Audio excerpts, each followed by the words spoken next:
Alright, I've created a model of a generator here. I just want to make it very clear this generator is just for illustrative purposes. An actual functioning generator would be a little bit more complicated. But what I want to do is just show you how the direction of the current flow inside the coil changes as the coil rotates through the magnetic field. So in terms of the model itself, I've got these two pieces of paper here. They are the magnets. So this is north, south, north, south. This is my coil of wire here. And right now it's connected to slip rings, so that means that this would be an AC generator, also known as an alternator. And we can see that each one of these slip rings is connected to an external circuit. So this front one is connected to this green wire, the back one is connected to this yellow wire, and that forms a circuit. Inside the circuit at the end there's a resistor. So as this coil spins inside the magnetic field, there's going to be a changing flux. So remember that flux is just a measure of the number of magnetic field lines that pass through the cross-sectional area of the coil. Okay, so as it's positioned horizontally, right now the flux would be 0. No lines pass through the cross-sectional area of the coil. And alternatively, once I get it to the vertical position, well, now we've actually got a maximum flux. We've got a maximum number of field lines passing through the cross-sectional area of the coil. Because we've got a change in flux with respect to time, Faraday's law tells us we're going to have an induced EMF.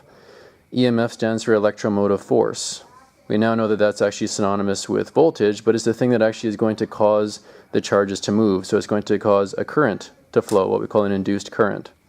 Now Lenz's law, on the other hand, tells us the direction that that current flows. So the key point with Lenz's law is that the flux that is going to be induced in the coil will always oppose the change in flux.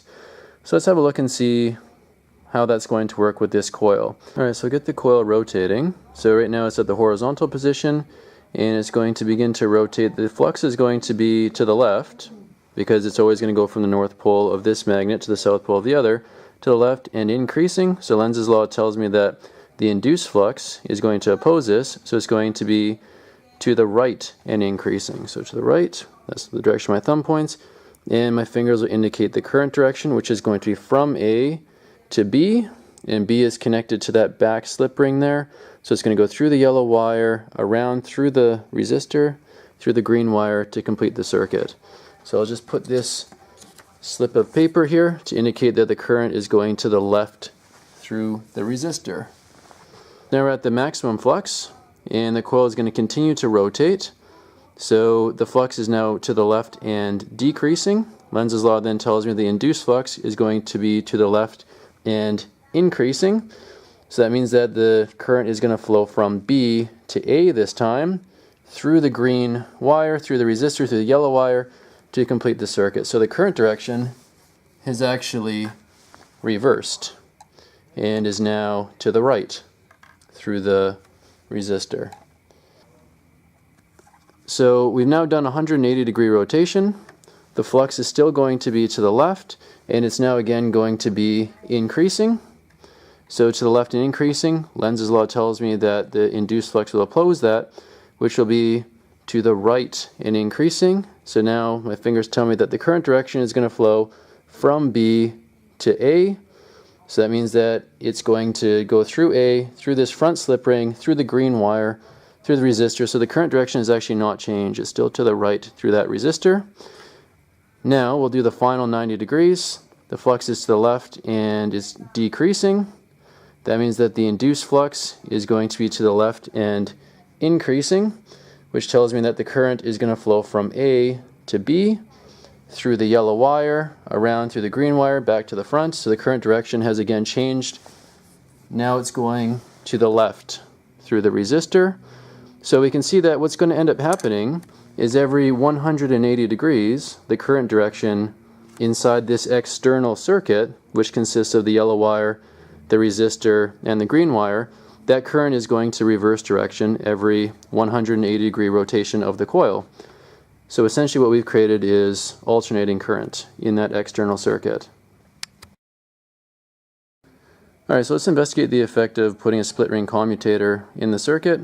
I represented this split ring commutator with this roll of tape. It's got some black paper on the top and on the bottom. So that's going to represent the gap between the two sides of the split ring commutator. The right side of the split ring commutator is connected to the yellow wire. The left side is connected to the green wire. So let's have a look at the coil rotating inside this magnetic field here. So, like before, the flux is going to be to the left. Now it's going to be increasing.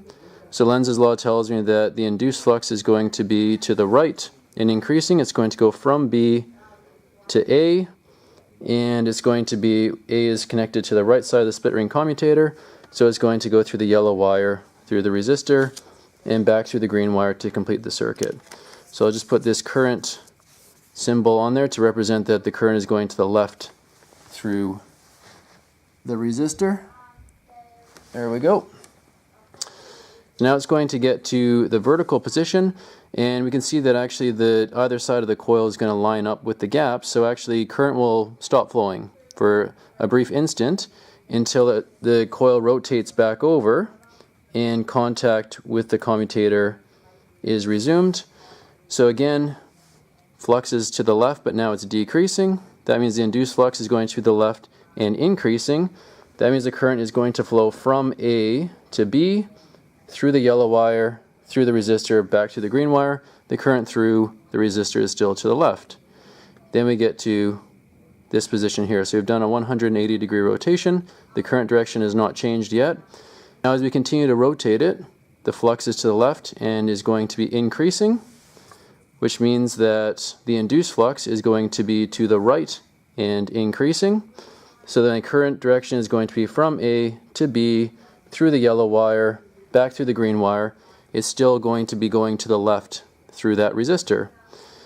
And again, we get to the vertical position, and either side of the wire actually lines up with the gap, so current stops flowing instantaneously until it rotates over, contact is resumed, and now we can see that flux is to the left and decreasing. Lenz's law tells us that the induced flux is going to be to the left and increasing. It's going to actually go from B towards A, but now A is connected to this side of the commutator, so the current is still going to go through the yellow wire back through the green wire and complete the circuit. So the current direction through the resistor is always to the left. Now the reason why we get a different result than we did with the split ring is because with the split ring, the current direction would change as we sort of passed this vertical position. The current direction within the coil would change. So for example, it might have started off as going from A to B, but then as soon as we rotate past that vertical position, then it would reverse inside the coil and go from B to A. But right as that reversal happens, the side of the commutator that the wire is connected to also changes, which means that the current is always going to flow through the same direction through that external circuit. The same thing happens again when we rotate it again and get to the vertical position. So ordinarily the current direction would now change, but again the side of the coil that is connected to each side of the commutator changes at the exact same time, so the effect sort of cancels out and the current direction in the external circuit still remains the same. So this is how a split ring commutator allows us to produce direct current in that external circuit. So it's not that the current inside the wire itself is always going in the same direction. Obviously it's going to change every 180 degrees. That's going to be the case whether it's a split ring commutator or slip rings. But what is going to change is the direction of the current flowing through the external circuit, and the split ring commutator ensures that that direction will always be the same, so we get direct current that is produced.